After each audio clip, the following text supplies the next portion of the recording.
अब स्टार्ट कर रहे हैं हमारा नया टॉपिक जो है errors. One of the most important topic है हमारा। कम से कम 2 क्वेश्चन नीट में इससे आती है, और 2 क्वेश्चन मतलब तुम लोग के 8 नंबर कंफर्म हो जाते हैं। बहुत इजी क्वेश्चन आते हैं, बस हमें मेथड समझना है क्वेश्चन किस तरह पूछा जा रहा है। चलो स्टार्ट करते हैं। एरर होता क्या है? एरर, जब भी हम कोई मेजरमेंट ले रहे हैं, उस मेजरमेंट में 2 वैल्यूज होती है। एक होती है उस मेजरमेंट की ट्रू वैल्यू, और एक होती है जो हम फाइंड कर रहे हैं जिसे हम कहते हैं मेजर्ड वैल्यू। उन 2 वैल्यू का जो डिफरेंस होता है वही क्या कहलाता है? हमारा एरर कहलाता है। तो हम सिंपल बोल सकते हैं भाई एरर क्या है? Difference between true value and measured value. Simple formula बन जाता है हमारा एरर इक्वल्स टू, हमेशा याद रखना मोड में लिखते हैं, हो सकता है प्लस हो जाए, हो सकता है माइनस, हो सकता है मेजर्ड वैल्यू बड़ी हो सकता है ट्रू वैल्यू बड़ी हो। तो हम लिख देते हैं measured value minus true value, यही कहलाता है मेरा एरर। तो एरर सबको समझ आया? एरर क्या था? Difference between true value and measured value. True value क्या होती है हमारी? जो हमारी रियल वैल्यू हो, जो हमारी एग्जैक्ट वैल्यू हो किसी भी चीज की। मैंने बोला ये मार्कर है, मैंने इसको मेजर किया, ये आ रहा है मेरा 2.5 इंच का। वही मैंने बात की इसकी ओरिजिनल लेंथ क्या है, वो होगी मेरी 3.2। कुछ तो डिफरेंस रहा हमारा, वो डिफरेंस क्या? वो एरर। या मैंने बोला बहुत छोटे भी एरर हो जाते हैं, मैंने मेजर किया 2.71, रियलिटी में क्या है 2.72, तो अब भी तो एरर हुआ, लेकिन ये एरर बहुत छोटा हुआ। तो एरर हो सकता है छोटे हो, एरर हो सकता है बड़े हो। तो हमें ध्यान रखना है एरर होता क्या है, दोनों को माइनस करते। लेकिन अब सवाल आता है सर अगर हमें ट्रू वैल्यू पता ही होगी तो फिर हम सीधे ट्रू लिख दे, मेजर क्यों कर रहे हैं फिर हम? बट कई केस में क्या होता है हमें पता नहीं होता, इसलिए हम यूज करते हैं यहाँ पे ट्रू वैल्यू कैसे फाइंड की जाए। तो ट्रू वैल्यू कैसे फाइंड करते हैं, मेजर्ड वैल्यू कैसे फाइंड करते हैं, बहुत सारी मेजर्ड का मीन कैसे निकालते हैं, वो सारी कैलकुलेशन के बारे में हम जानेंगे आगे। पहले हम जानते हैं एरर्स के टाइप क्या क्या होते हैं। जो जनरली हमारे एरर्स होते हैं वो 2 टाइप के होते हैं। एक होता है हमारा सिस्टमैटिक एरर और एक होता है हमारा रैंडम एरर। नाम से पता चल रहा है। पहला कौन सा हमारा?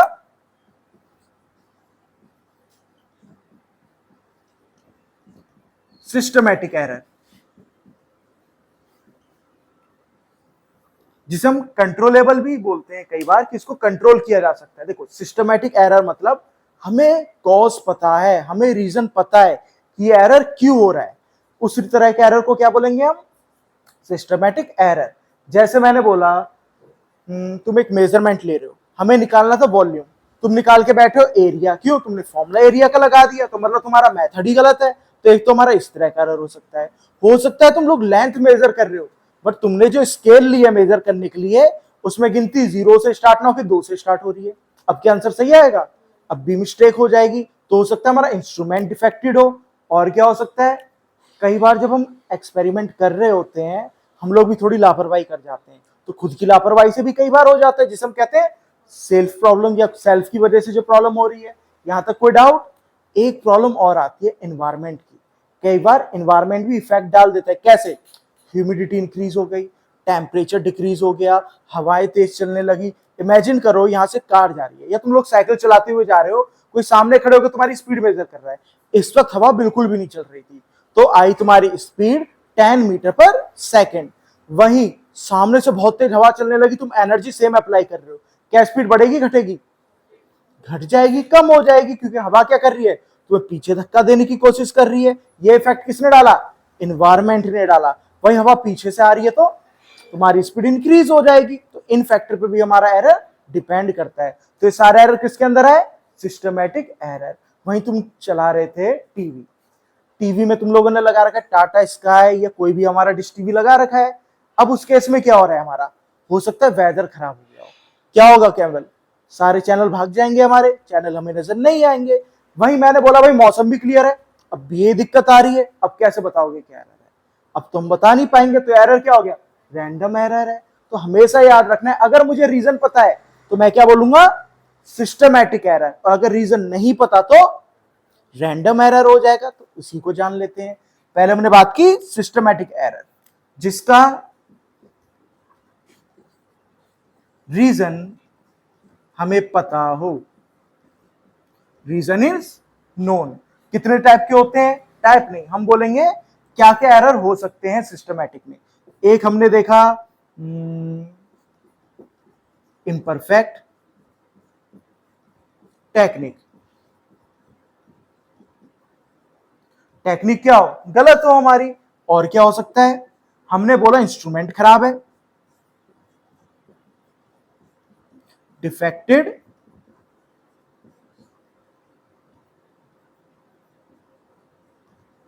इंस्ट्रूमेंट। और क्या हो सकता है? हमने बोला पर्सनल एरर भी तो हो सकता है हमारा, खुद की वजह से भी। पर्सनल एरर और इन्वायरमेंट भी कई बार इफेक्ट डाल देता है।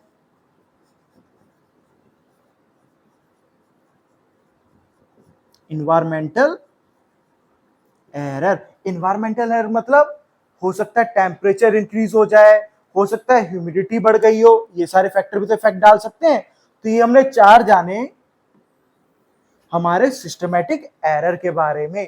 अब सिस्टमैटिक एरर के बारे में बहुत इंपॉर्टेंट चीज बता रहा हूं। सिंगल डायरेक्शन होता है ये, सिंगल डायरेक्शन मतलब इट इज आइदर पॉजिटिव और नेगेटिव। या तो पॉजिटिव होगा या फिर नेगेटिव होगा। इस पॉजिटिव नेगेटिव का क्या मतलब है? हो सकता है सारी वैल्यूज हमारी ट्रू वैल्यू से बड़ी आ रही हो सकता है सारी वैल्यूज ट्रू वैल्यू से छोटी आ रही हो, बट ऐसा नहीं होगा एक बड़ी आ गई है छोटी आ गई। ये किसके केस में होता है? ये हमारा रैंडम के केस में हो जाएगा। सिस्टमैटिक में हमें से एक सिंगल डायरेक्शन होती है, तो सारे मेजरमेंट बड़े आ रहे हैं या सारे मेजरमेंट छोटे आ रहे हैं। क्या यहां तक किसी को डाउट? सब समझ गए हमारा सिस्टमैटिक एरर? तो चलो अब आगे बढ़ते हैं। दूसरा कौन सा था हमारा? Random error. तो हमने बात की सेकंड की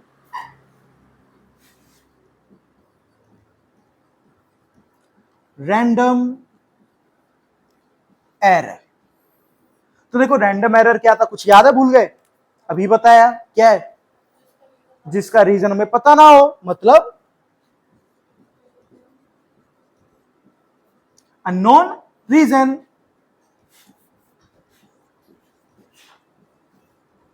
अननोन रीजन। अच्छा, इसकी क्या डायरेक्शन होगी? Positive negative? दोनों हो सकती है, कोई फिक्स नहीं है, no fix direction.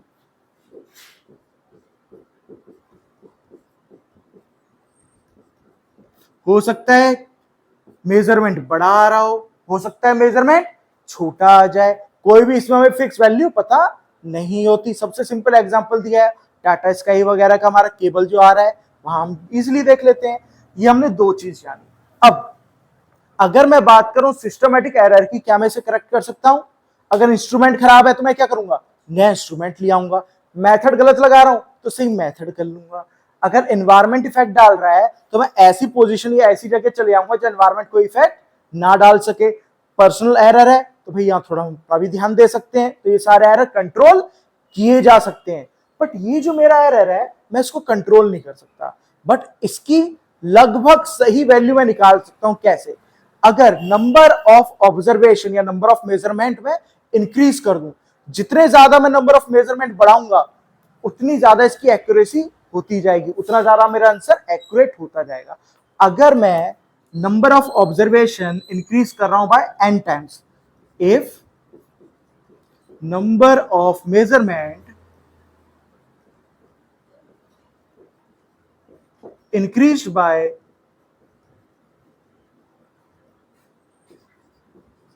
n times, तो हमारा रिजल्ट भी क्या होगा?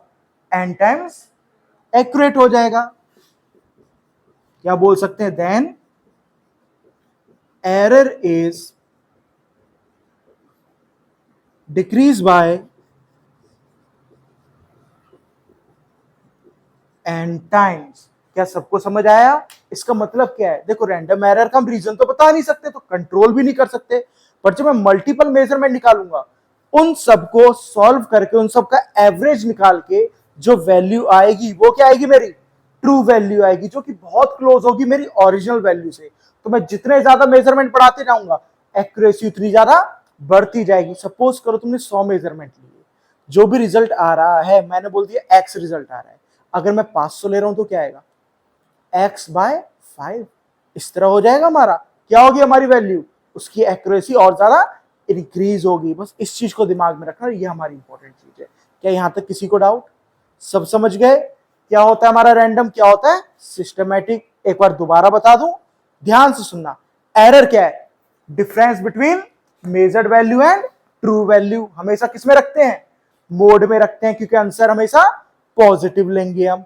दूसरी बात, ये जो एरर है कितने टाइप का, दो टाइप का, systematic and random. Systematic error कौन सा, जिसका हमें रीजन पता हो, और हमारा रैंडम कौन सा, जिसका हमें रीजन ना पता हो। सिस्टमैटिक हमारा किस किस तरह हो सकता है भाई मेथड गलत हो सकता है इंस्ट्रूमेंट गलत हो सकता है हमारी खुद की भी लापरवाही हो सकता है एनवायरनमेंट ने भी कुछ ना कुछ इफेक्ट डाल दिया हो। हमेशा सिस्टमैटिक एरर की डायरेक्शन क्या होगी, सिंगल डायरेक्शन होगी। वहीं अगर हम बात करें रैंडम, क्या हम इसको करेक्ट कर सकते हैं, नहीं कर सकते, बट हम इसकी एक्यूरेसी इंक्रीज कर सकते हैं। कैसे, नंबर ऑफ मेजरमेंट इंक्रीज करके।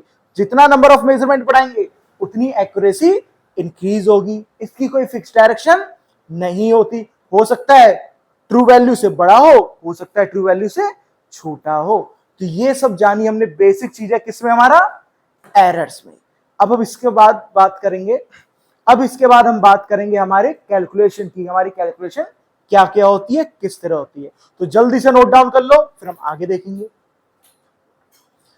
तो चलो बात करते हैं कैलकुलेशन इन एरर। कैलकुलेशन क्या क्या हो सकता है हमारे दो एरर वाली क्वांटिटीज आपस में ऐड हो रही हो सकता है माइनस हो रही हो सकता है उनका प्रोडक्ट हो रहा हो सकता है आपस में क्या हो रही हो, मल्टीप्लाई, डिवाइड, हम बहुत सारे फंक्शन ले सकते हैं, हो सकता है पावर की फॉर्म में हो, बहुत सारी चीजें हो सकती हैं।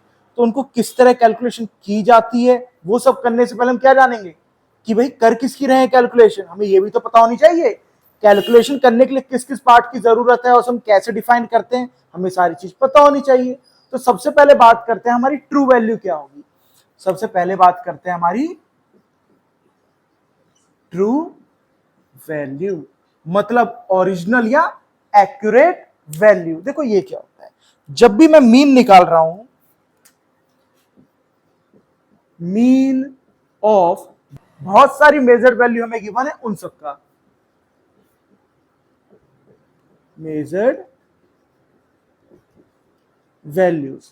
सपोज करो मैंने बहुत सारी वैल्यूज मेजर्ड की, जो है A1, A2, A3, up to AN। हम मीन कैसे निकालते हैं, बचपन से पढ़ते आ रहे हैं। सबको क्या कर दो, ऐड कर दो और डिवाइड कर दो नंबर ऑफ टर्म से। कितनी टर्म हुई यहाँ पे, n टर्म्स हुई, तो डिवाइड कर दिया बाय n।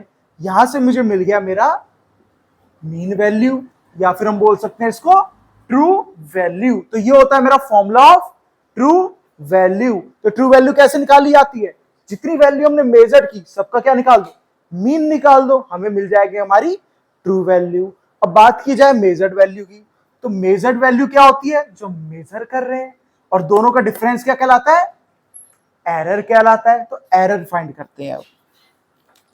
अब हम बात कर रहे हैं एब्सोल्यूट एरर की। कैसे फाइंड करते हैं, एब्सोल्यूट एरर हम फाइंड करते हैं, जैसे मैंने बोला पहला एब्सोल्यूट एरर डेल्टा ए, ये मेरा किसके इक्वल होगा, अभी मैंने बताया था स्टार्टिंग में एरर क्या होता है, ट्रू माइनस मेजरमेंट या मेजरमेंट माइनस ट्रू। तो वही लिख देते हैं A1 माइनस AM। जो भी मेरी वैल्यू है क्या कहलाएगी, एब्सोल्यूट एरर। फिर मैंने बोला भाई सिर्फ यही मेजरमेंट थोड़ी नहीं है, एक और है जिसे मैंने बोला A2 माइनस AM। देखो कर क्या रहे हैं, बार बार जो मेरी ट्रू वैल्यू है उसको A1 को माइनस किए, A2 को माइनस किए, A3 को किया, अप टू AN तक गए, अप टू डेल्टा AN। यहां पे क्या लिखेंगे, AN माइनस AM। ये मिल गई मुझे सारी एब्सोल्यूट एरर्स। हम डायरेक्ट एब्सोल्यूट एरर का यूज नहीं करते, हम यूज करते हैं मीन एब्सोल्यूट एरर का। ये जो मेरे एब्सोल्यूट एरर आए ना, इन सबका मैं निकाल दूंगा मीन, वो होता है मेरा रियल एरर। जब मैं ट्रू वैल्यू निकालने के लिए सारी मेजर का निकाल सकता हूं मीन, तो क्या अगर मुझे एरर्स में भी एक्यूरेसी चाहिए तो मैं क्या करूंगा, सारे एरर्स का भी मीन निकाल दूंगा, जिसे क्या कहते हैं हम, थर्ड टाइप आ गया हमारा मीन एब्सोल्यूट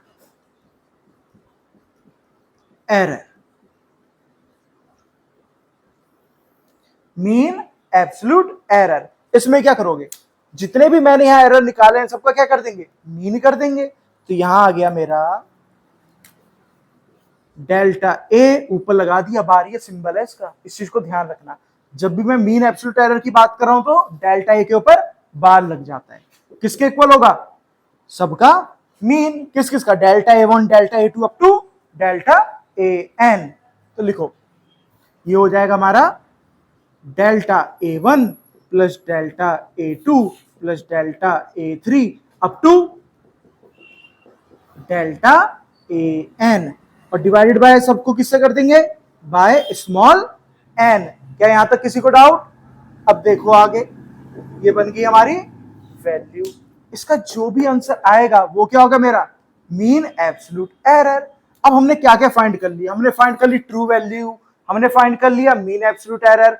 अब आते हैं हम, जो भी मेरी इक्वेशन बन रही है उसको लिखा कैसे जाता है। जो मेरा ट्रू मेजरमेंट हुआ, ट्रू मेजरमेंट, इसको मैं लिखूंगा कैसे, इन सारी वैल्यूज को कंबाइन करके लिखने का तरीका होता है, मैंने बोला ये जो मेरा ए है वो इक्वल है ए mean plus minus delta A ऊपर बाहर। इसका मतलब समझते हैं, ध्यान से सुनना, इसका मतलब क्या बनेगा, इसका मतलब बनेगा कि भाई ए मेरी जो भी वैल्यू आ रही है वो जो मेरी ट्रू वैल्यू है जो मैंने यहां से निकाली, उससे या तो इतनी बड़ी होगी या तो इतनी छोटी होगी। प्लस का मतलब डेल्टा ए टाइम्स बड़ी हो सकती है, माइनस का डेल्टा ए छोटी हो सकती है, तो हमेशा हम प्लस माइनस लेके चलते हैं, इसके अलावा और कोई भी डिफरेंस नहीं आने वाला। क्या यहां तक किसी को डाउट, ये मेरा सबसे इंपॉर्टेंट पार्ट था कि इक्वेशन को लिखा कैसे आ सकता है। एक एग्जांपल से बोलते हैं, मैंने बोला एक क्वेश्चन है जिसमें मीन एब्सोल्यूट एरर की वैल्यू है हमारी 0.1 और हमारी जो ट्रू वैल्यू है वो है 4, तो अब उसको लिखा कैसे जाएगा, जल्दी बताओ। एकदम, तो हम लिखेंगे भाई जो भी मेरा मेजरमेंट है 4 plus minus 0.1।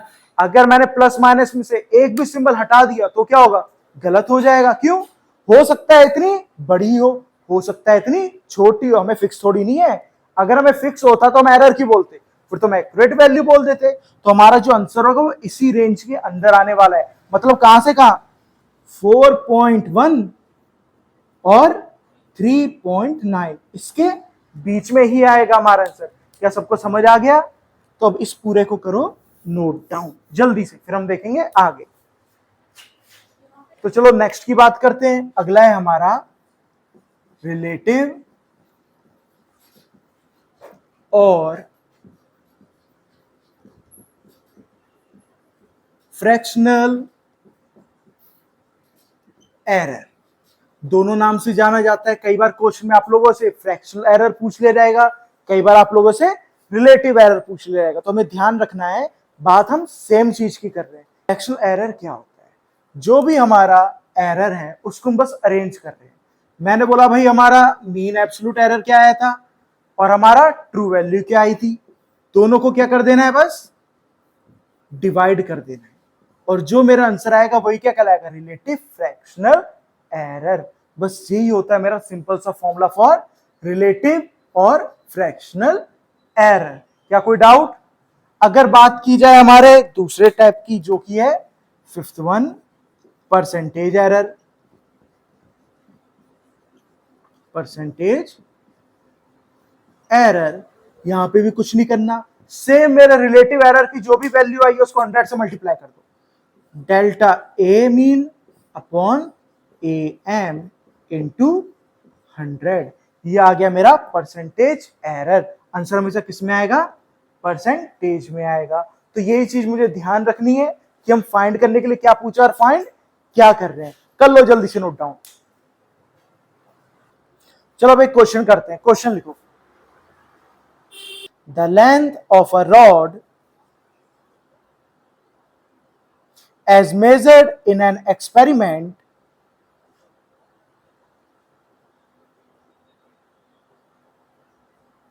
is found to be